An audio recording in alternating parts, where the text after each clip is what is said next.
यावर्षी गणपतीला गावी तू जा, मला नाही जमणार. अरे दादा मी तेच सांगणार होतो तुला, मला यावर्षी नाही जमत आहे. हे बघ, आपल्या रूमचा हप्ता आहे, माझ्या मुलाबाळांचं शिक्षण आहे, त्याचा खर्च आहे, आणि गेल्या महिन्यात मी आजारी होतो, त्याच्यात माझ्या सुट्ट्या झाल्या.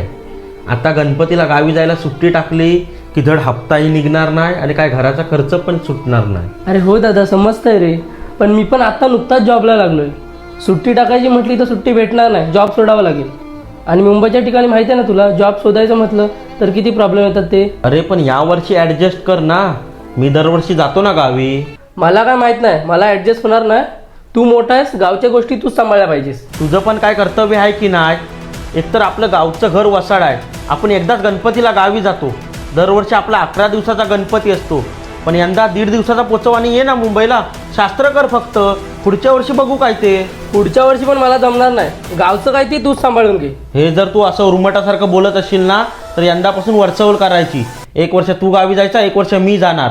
मग तू 1.5 दिवसाचा गणपती ठेव, नाही तर 11 दिवसांचा ठेव, मला काय माहिती नाही, पण वर्षवली फिक्स.